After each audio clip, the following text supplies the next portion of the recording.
પણ મને આનંદ છે કે નરેન્દ્રભાઈનો પણ અહીંયા સંમેલન થાય, નરેન્દ્રભાઈની સભા થાય ત્યારે 3-3 લાખ મારી પશુપાલક બહેનોને, એ दूध भरती बहनों ने, दूध दोती बहनों ने मैं आज सभाओं जो 3 लाख मैं आपको जानकारी के लिए बोल रहा हूं।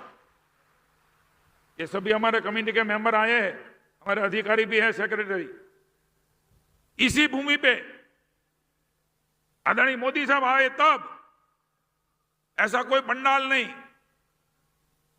कोई मंडप नहीं, और धूप में हमारी 3 लाख माताएं, महिलाएं, बहनें नरेंद्र मोदी जी का ओवाना लेने के लिए, आशीर्वाद देने के लिए आई थी। ऐसी भी सभाएं मैंने देखी है।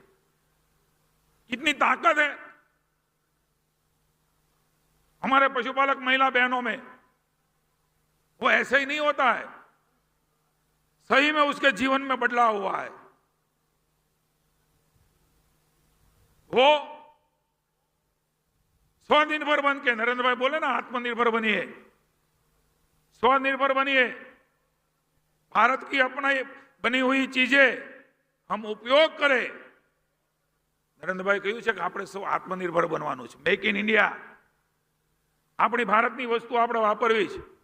મને કહેતા આનંદ થાય છે કે આપણે આ બનાસની બહેનો, બનાસ ડેરી, બનાસમાં दूध ભરતી આ મહિલાઓ બહેનો, એ પોતે પોતાના પગભર, પોતાના પગ ઉપર પગભર એ આત્મનિર્ભરતા સાથે થઈ છે। આ સૌથી મોટો પુરાવો એ સામે બેઠેલી અમારી મહિલાઓ।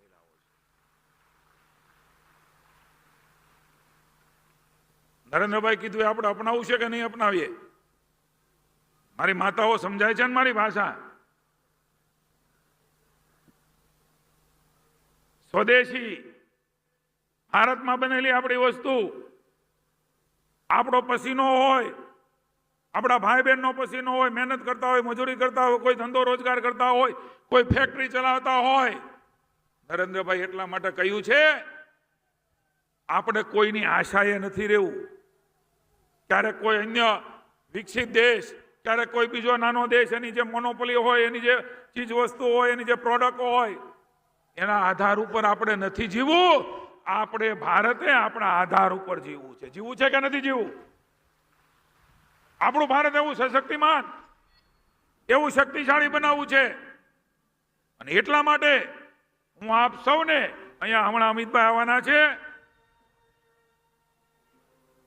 તાળીઓના ગડગડાટ સાથે હું તો એમ કહું